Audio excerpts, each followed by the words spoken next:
La vitesse d'un camion de 1000 kg, donc une tonne, passe uniformément de 0 à 30 mètres par seconde en l'espace de 40 secondes. En l'espace de 40 secondes. Alors, donc de 0 à 30 mètres par seconde. Alors je rappelle que 30 mètres par seconde, c'est 108 km/h. Elle passe au-delà de 100 km/h. Donc le problème est assez simple à résoudre. Donc on a un camion. On demande de déterminer la force qui accélère le camion. Donc je rappelle que voilà, somme des forces égale MA.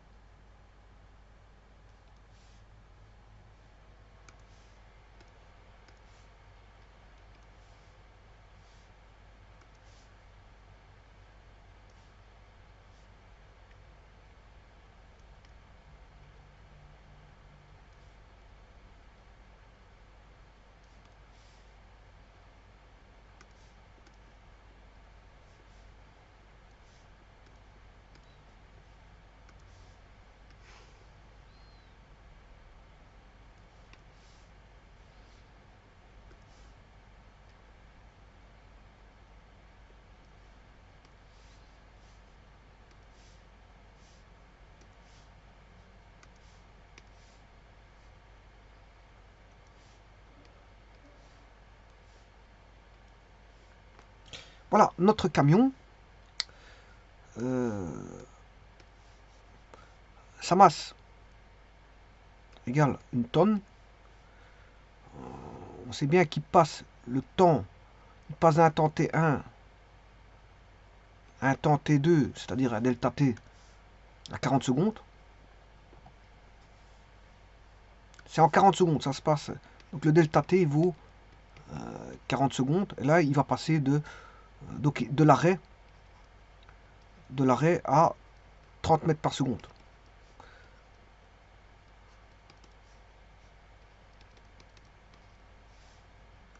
Donc de l'état de repos à 108 km/h.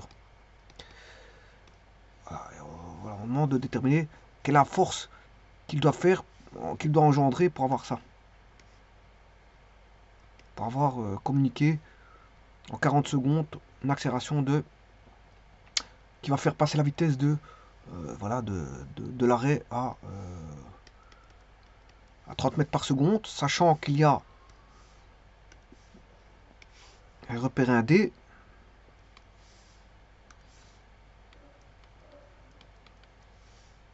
avec une origine quelque part, voilà, et un vecteur de base. Et donc tout est dit. Ouais, on sait trouver facilement voilà, la force qui est communiquée. C'est un problème assez simple, je le dis tout de suite, puisqu'on sait bien que la force projetée sur l'axe des X vaudra F égale MA. Alors l'accélération, je rappelle que la vitesse est parallèle à l'axe des X, l'accélération pareil, la force pareil, c'est tous des vecteurs parallèles au repère 1D.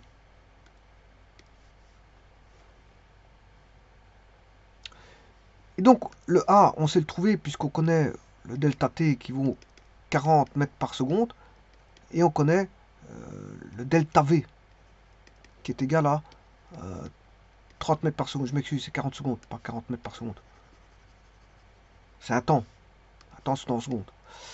Voilà, unité de temps, c'est en secondes. MKSA, mètre kilogramme, MKSA, mètre kilogramme seconde ampère. Et donc, ce qu'on ne connaît pas ici, c'est l'accélération. La masse, on la connaît puisqu'elle vaut une tonne. Et on sait trouver la force, tout simplement. Donc, ici, que vaut le F? Le F égale delta V, puisque l'accélération, on sait bien que l'accélération, c'est delta V sur delta T. Or, delta V sur delta T, ici, est connu. Hein, puisqu'il fait 40 secondes. En 40 secondes, il passe de 0 à 30. Et donc, on a une tonne qui est 1000 kg fois delta V 30 moins 0, ça fait 30. Et sur 40 secondes, là, ça fait 3 quarts de 1000. Ça fait 750. Il faudra 750 newtons. La force F en module vaut 750 newtons.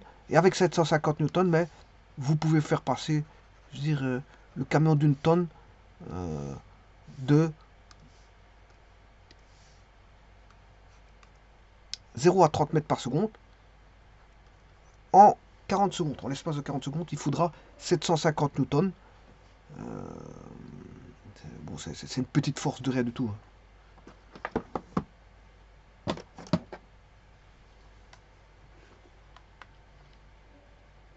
Donc c'est 750 newtons divisé par 10, ça fait 75 kilos. Donc avec c'est vrai que c'est étrange que c'est une petite force comme ça, mais c'est comme ça.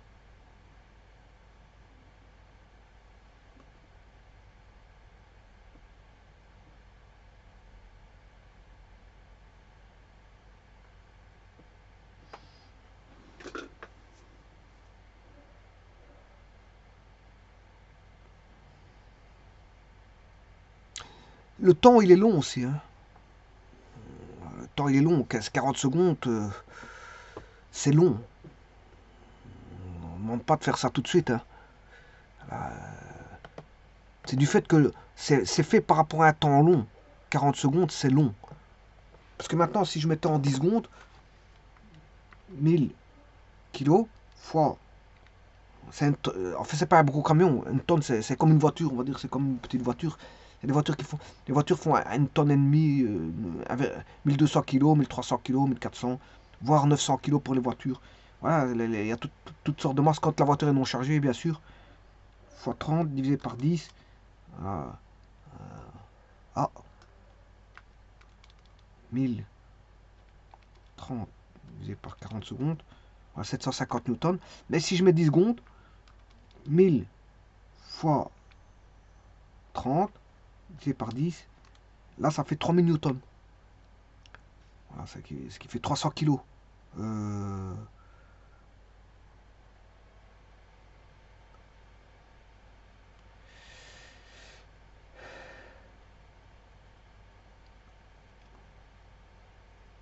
c'est ça, ça fait 300 kilos. Parce que pour 10 secondes, ça fera 3000 newtons. Donc plus le temps il est court, et plus il faudra de la force. Hein. Plus le temps est court, plus il faudra de la force pour ramener voilà, le camion à une certaine vitesse. Donc pour ramener le camion à une certaine énergie cinétique, ben, il faut, en un temps très court, ben, il faut ramener de la force. Donc on a une contrainte temporelle. Cette contrainte temporelle, c'est la force qui va, je veux dire, tenter d'y remédier. Voilà, pour ramener la vitesse d'un corps à une certaine vitesse. En un laps de temps très court, ben, c'est la force qui va y remédier pour faire ça. C'est la force qu'il faut ramener plus de force pour ramener un temps plus court, pour ramener la vitesse de 0 à 30 mètres par seconde. Donc la force est là pour ça. Qu'est-ce qu'on veut faire? Ramener une certaine vitesse. On a un laps de temps très court, ben, il faut calculer la force. Là, c'est dépendant de la force. Il faut ramener une force. Et donc un travail, hein, qui dit force. Alors, qui dit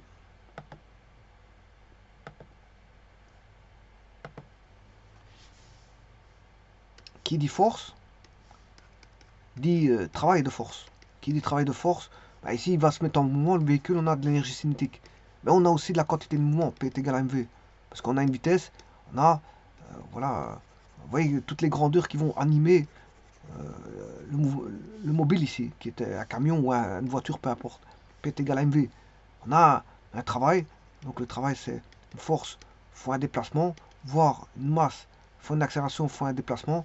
L'énergie cinétique, ben, c'est un demi mv carré, P est égal à mv, et on aura aussi, si la force est constante, on aura F est égal à la quantité de mouvement mv sur t, P sur t, P sur t, ou sur delta t, parce qu'ici c'est plutôt un delta t. Alors l'accélération voudra delta t, delta v sur delta t, et l'espace parcouru vaudra AT carré sur 2. Vous voyez que Il y a plein de grandeurs qui vont intervenir dans un cas de traitement de force comme celui-ci.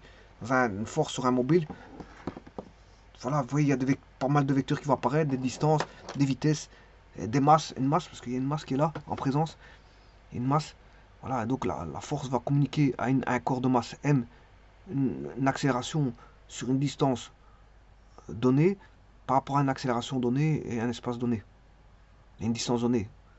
Donc on en aura une énergie cinétique, une quantité de mouvement, et bien sûr cette force va dépendre bien sûr de la quantité de mouvement divisé par le temps mis pour arriver de 0 à 30 mètres par seconde, de 0 à 30 mètres par seconde en un laps de temps delta t.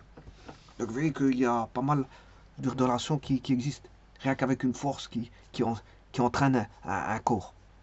Je vous remercie.